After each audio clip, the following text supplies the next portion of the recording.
Sebenarnya kan kenapa posting itu tuh sebenarnya ya kayak menyuarakan aja sih, karena buat aku kan kalau dilihat kasus UU ITE ini kan banyak banget gitu, bahkan yang non selebriti juga banyak dan juga ditindaklanjuti. Aku juga lihat banyak sekali kasus-kasus yang memang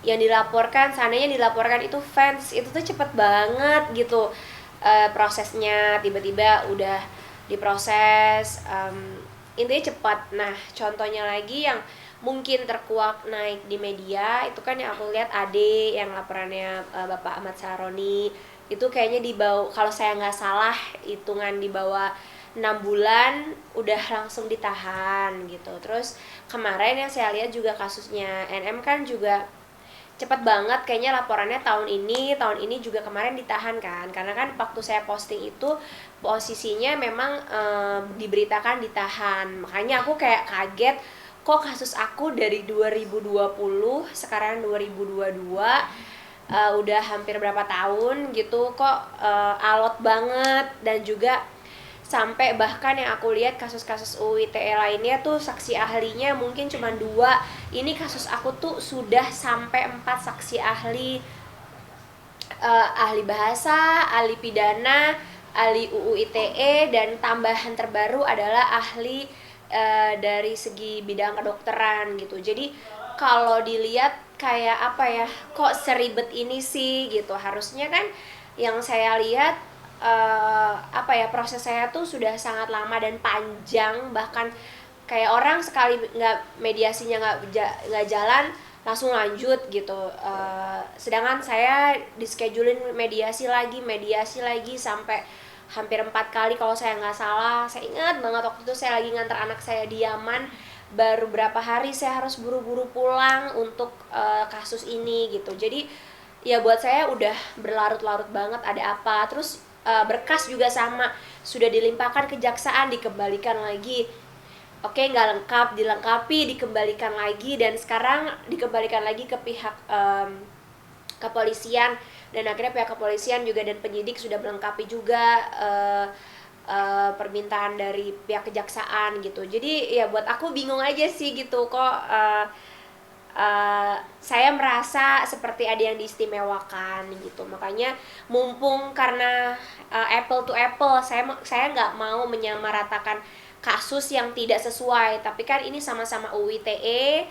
Bahkan yang menariknya lagi adalah AD NM itu satu status tersangka, sedangkan yang aku laporkan ini orangnya, tersangkanya, dia mendapatkan 2 status tersangka dari 2 laporan yang berbeda, yaitu dari laporan aku dia sudah jadi tersangka, dari laporan pihak kepolisian penyidik sendiri pun dia sudah menjadi tersangka gitu. Dan yang parahnya lagi kan dia menghilangkan barang bukti dalam kasus aku. Nah itu yang buat aku bertanya-tanya gitu, kok seperti ada khawatir ada yang dispesialkan. Saya juga jadinya ngerasa kayak nggak nyaman aja gitu, pengen cepat selesai. Juga positif buat akunya adalah nggak berlarut-larut, nggak harus kayak kemarin harus ada proses BAP tambahan lah, harus tambah barang bukti lah seandainya, atau mungkin banyak juga kerjaan-kerjaan yang akhirnya tertunda karena menunggu kasus ini selesai gitu. Jadi buat aku pribadi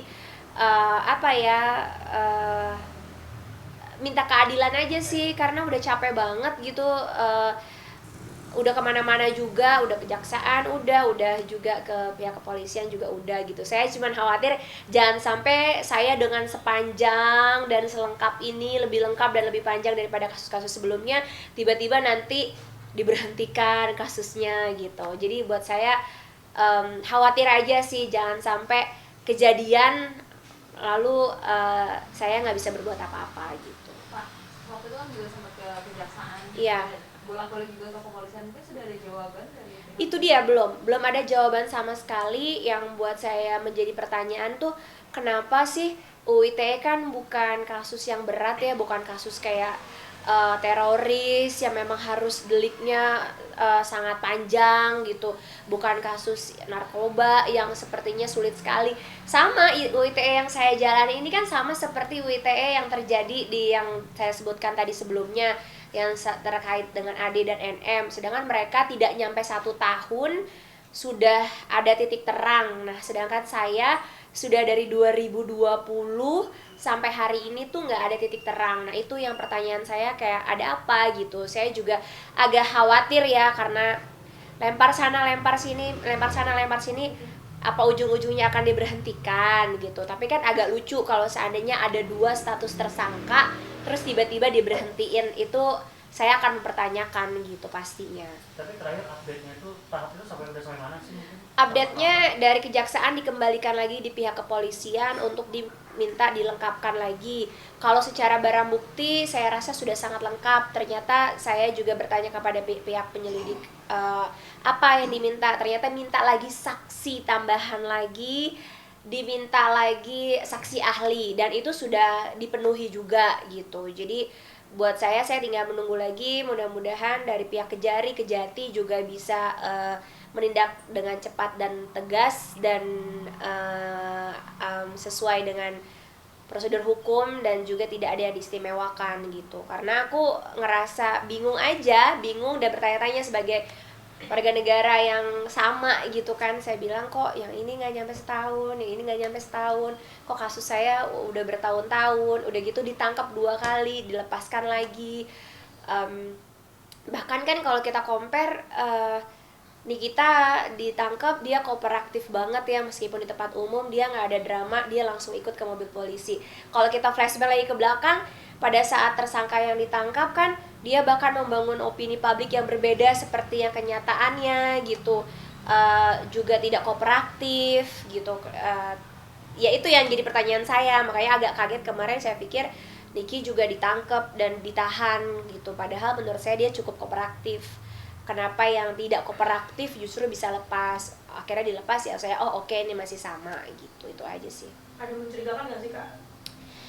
Iya, itu sih saya khawatir banget jangan sampai di sini ada warga negara yang dispesialkan, karena saya pengen semuanya harus sama rata di mata hukum. Apalagi ini sudah menjadi kasus yang sudah menyita juga, jadi pembelajaran juga. Jangan sampai nanti orang dengan mudahnya bisa menjatuhkan orang lain. Ini kan termasuk kasus bullying menurut saya ya.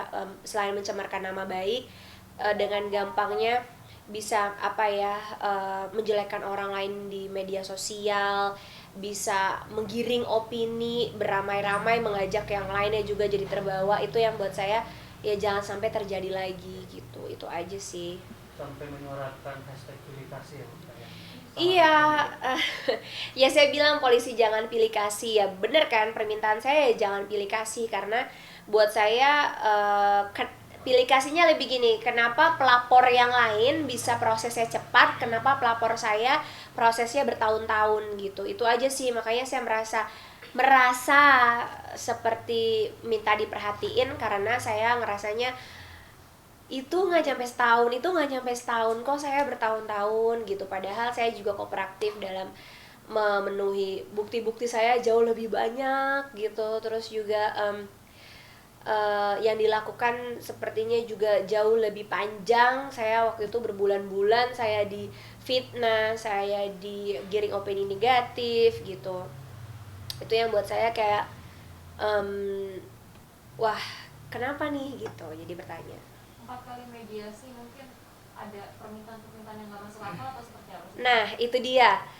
Kalau saya pribadi pada saat mediasi, jadi gini, saya tuh dilaporkan balik sebenarnya oleh tersangka di Palembang dengan 2 laporan sekaligus. Kalau saya mau banding juga bisa, tapi kan tujuan saya nggak di situ gitu. Saya juga membuka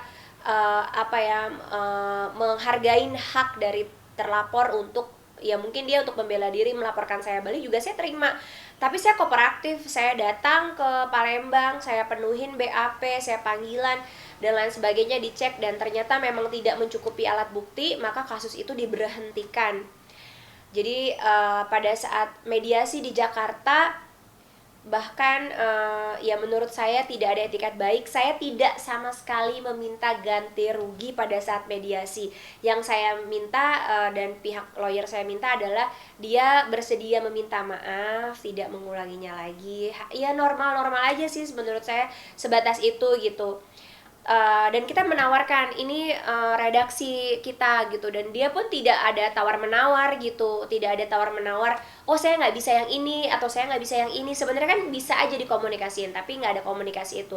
Bahkan memberikan permintaan yang nggak masuk akal, hapus konten YouTube kamu gitu, yang dimana menurut saya konten YouTube saya tidak ada menyebut nama dia dan menyenggol dia, sedangkan konten dia yang menyebutkan nama saya secara jelas itu banyak banget dan dia nggak mau hapus. Jadi buat saya gini, loh kamu yang dilaporkan, kok kamu yang minta permintaan ke pelapor gitu. Itu yang buat aku kayak waktu itu sama keluarga juga, kenapa kita melihat tidak ada etikat baik karena itu gitu. Justru dia yang minta, saya juga minta maaf sama dia minta juga saya menghapus konten YouTube saya yang cuma ada satu dan itu tidak ada kaitan sama dia sama sekali, dan saya juga waktu itu bikin yang nggak kenal sama dia sama sekali gitu. Bahkan dia yang malah banyak banget bikin konten tentang saya, dia pun nggak mau menghapus. Dan saya juga nunggu kok etikat baik dia, saya pikir oh kalau dia hapus mungkin itu juga bisa mengetuk nurani saya untuk mencabut laporan mungkin gitu, tapi nggak ada. Kedua, saya ketemu lagi di mediasi di kasus yang dimana dia laporin saya di Palembang. Ketemu langsung nih tatap wajah. Pada saat itu dia justru tidak membahas kasus laporan dia hanya bilang ke saya, udah yuk kamu, kalau kamu cabut, dia seakan-akan gini, kalau kamu cabut laporan kamu di Jakarta cuma satu, yang dua di sini akan saya cabut gitu. Ya karena waktu itu saya yakin saya nggak bersalah, jadi saya nggak takut. Saya cuma bilang sama dia bahwa saya cuma perlu siapa yang bisa garantiin ini nggak terulang lagi. Saya bilang siapa yang bisa menjamin dia tidak lagi menggiring opini tentang saya, dia tidak menjenggol saya lagi, tidak mengganggu kehidupan pribadi saya, tidak membawa konten gitu. Karena udah jadi tersangka pun tuh dia bikin saya konten, bahkan saya punya ada apa-apa gitu dengan terkait hal-hal yang lain dia bahas terus gitu. Saya cuma minta itu aja, menurut saya wajar dong, saya sebagai korban. Saya cuma minta siapa yang bisa jamin. Jawabannya dia yang bikin saya shock, dia bilang nggak ada yang bisa menjamin termasuk diri saya sendiri. Itu dia jawab ngomong kayak gitu pada saat itu di depan kakaknya, di depan depan adiknya, di depan bapaknya gitu. Di situ yang saya bilang ke ayahnya, saya bilang, bapak saya minta maaf sekali, saya bukannya tidak mau mencabut laporan ini, saya pun tidak minta ganti rugi, saya pun tidak ada niat apa-apa. Yang saya khawatir nanti anak bapak ngelakuin lagi dan mengulang lagi. Tapi tadi bapak dengar sendiri, saya bilang bahwa dia saja tidak bisa menjamin dirinya untuk tidak mengulanginya lagi. Jadi ya buat saya mungkin efek jerah yang bisa dilakukan ya hanya dengan laporan ini berjalan gitu. Kak, dari setelah memposting hal tersebut, Iya. mungkin ada nggak sih tanggapan dari pihak kepolisian atau dari pihak terlapor juga? Gak ada sih.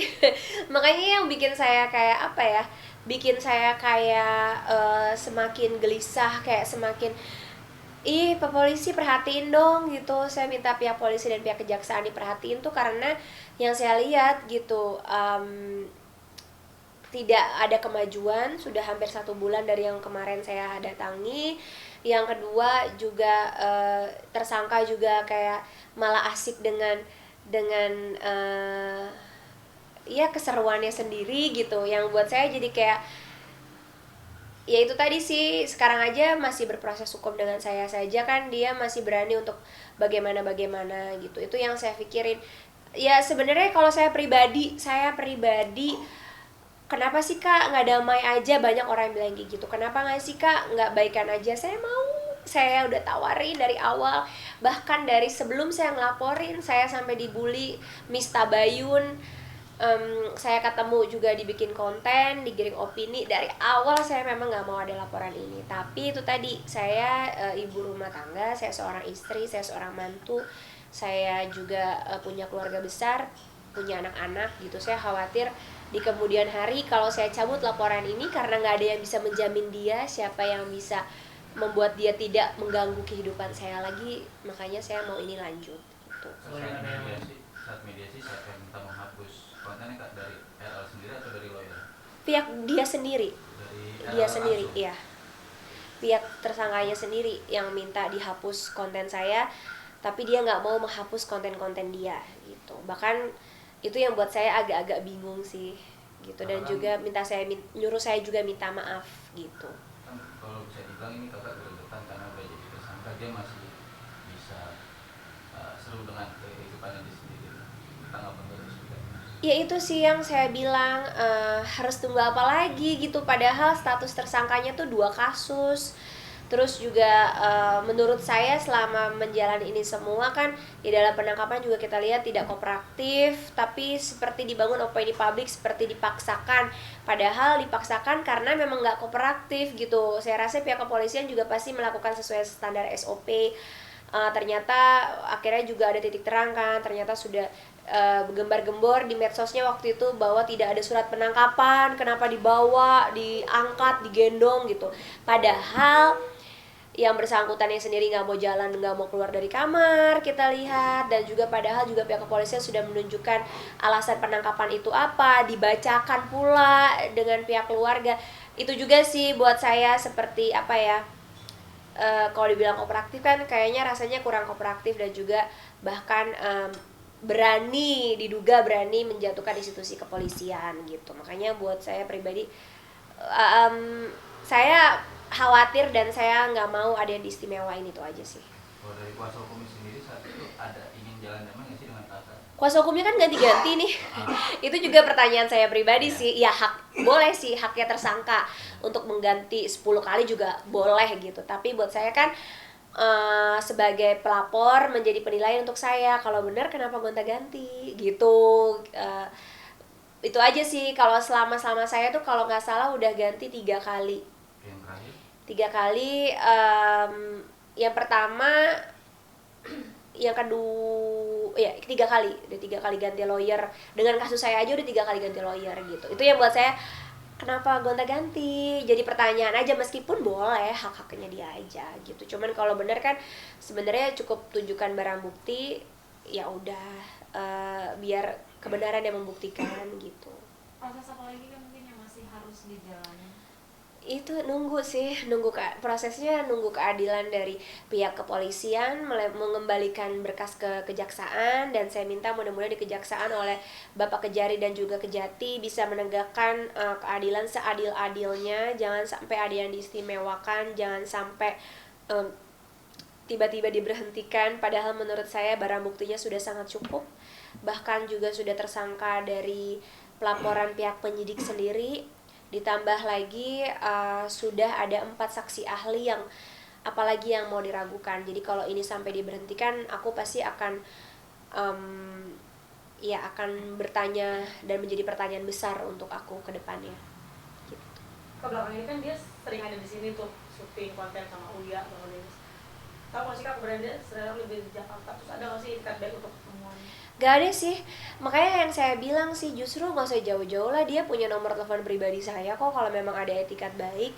Dan pada saat bertemu juga harusnya ada upaya etikat baik, dan itu menurut saya nggak ada ditunjukin sama sekali gitu. Bahkan pada saat mediasi di Jakarta ada kalimat, ya silakan aja nggak apa-apa, kita kan juga punya laporan balik buat kalian, buat kamu gitu. Justru kayak menantang.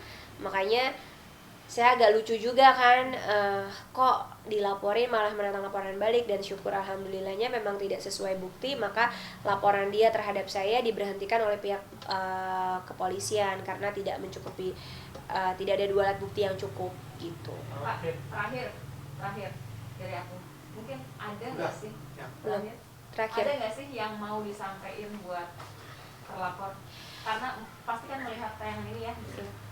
Kalau saya yang paling penting adalah ingat, untuk menjadi viral, untuk menjadi terkenal itu tidak perlu menjatuhkan orang lain. Tidak dengan menjatuhkan orang lain kamu terlihat jauh lebih baik. Kalau memang niatnya mau mengedukasi, bikin orang jauh lebih pintar, bukan bikin masyarakat membuli satu sama lain, menghina satu sama lain, dan membuat masyarakat menjadi manusia pembenci atau membuat orang jauh lebih jahat. Karena mengedukasi itu membuat orang pintar, tapi kalau sudah membuat orang jahat, saya rasa itu bukan mengedukasi. Dan yang kedua, negara kita punya institusi yang sangat lengkap, Jadi tidak perlu capek-capek untuk melakukan hal-hal yang melanggar hukum. Lebih baik ikuti semua sesuai prosedur hukum dan juga laporkan terhadap institusi-institusi terkait gitu. Jadi jangan melakukan pembenaran atas gelar yang dimiliki, karena gelar yang dimiliki juga punya batasan-batasan dalam melakukan sesuatu gitu. Siap. Terima kasih. Sampai ngomongnya gitu, jangan sombong ya. Wabarakatuh. Jangan lupa saksikan Islam itu Indah besok. Beda Oh, salah. dong. Beda tipi-tipi. Oke. Udah? Aman Ya. semua? Kak, di kehamilan yang saat ini. Oke. Habib gimana, lebih protektif kah atau seperti apa nih? Lebih cuek. Langsung cepat. Lebih cuek Sebetulnya Habib. nggak lebih cuek, diperhatiin. Betul-betul anak kelima. Nggak usah ngomong deh. Oke. Apa? Sebetulnya diperhatiin, ya kan. Tapi nggak seperhatian kayak dulu katanya. Sebetulnya kan kayaknya sama aja deh. Hah?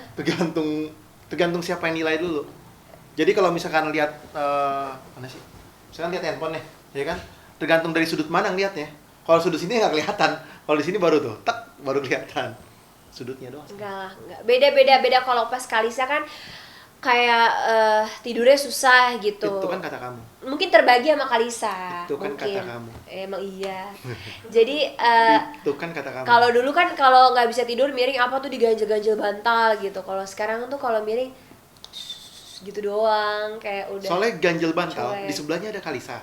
Kalau diganjel bantal di sebelah sini, Kalisanya space-nya kurang. Ya, Kalau iya. dikasih bantal lagi sebelah sini, space aku yang kurang. Tuh kan, jadi kamu nggak mau ngalah kan. Nggak Akhirnya masalah. tapi kemarin akhirnya pertama kali aku pisah ranjang sama Habib. Tapi karena akunya lagi flu nggak bisa tidur, terus posisi tidur kayak badan nggak enak. Akhirnya aku tidur di sofa, Habib tidur di kamar sama Karena Kalisa. kamu nggak bisa tidur duduk dan ada AC-nya Lagi dingin. flu juga, iya. Karena Kalisa kalau AC dimatiin, dia keringetan. Panas, akhirnya ngalah. Akhirnya kalau yang hamil yang kedua Pisah ranjangnya terpaksa atau dipaksa? terpaksa. Dipaksa. Habib yang nggak bisa tidur kan. Nggak dipaksa. Dipaksa sama flu. Sama keadaan. Jadi gitu sih, lebih ke kayak pas kalau dulu kan kita kakak-kakaknya kan udah pisah kamar, jadi kitanya lebih bisa berdua gitu. Kalau sekarang karena ada Kalisa yang belum pisah kamar, jadinya kayak aku ngerasa nggak diperhatiin gitu, ya kan? Itu kan kata kamu. Ya kan boleh dong kalau ngerasanya nggak diperhatiin. Itu kan kata kamu. Itu kan kode Habib, Habib harus perhatian berarti. Itu kan kata kamu. Egois loh kalau nggak mau terima. Iya udah deh. Cari damai. Lebih sensitif ya, Bib ya? Sensitif, sangat sensitif. Tapi alhamdulillah, sesensitifnya perempuan itu adalah satu kenikmatan dan keberkahan bagi suaminya. Nikmatin dan jalanin, ada pahala di dalamnya. Pahala sabar. Pahala sabar. Tahu aja kamu. Iya emang iya udah. Ada permintaan yang macam-macam mungkin? Alhamdulillah istri saya, alhamdulillah segala puji bagi Allah. Nggak ada permintaan yang aneh-aneh dan nggak ada permintaan macam-macam. Ada Bib, cuman nggak didengar kali. Mau minta apa, Kak? Hah? Habib aja biar tahu diri, biar inget. Nggak ada sih, kalau aku justru sekarang karena udah masuk 7 bulan, makanya nih rumah lagi berantakan, kayak beres-beresin rumah, terus juga kayak udah mulai preparein barang-barang bayi, terus udah mulai berasa ya Bib ya. Terus kita udah mulai nggak sabaran justru kayak karena ada ponakan yang lahiran, jadi kayak ngeliat bayi tuh kayak aduh kapan nih gitu. Jadi akhirnya kita isi dengan kegiatan mulai kayak rapiin kamar, terus yang kamar tadinya suasananya buat kita berdua sekarang udah dibikin ngalah untuk suasana bayi gitu. Jadi warna apa Bib? Pink.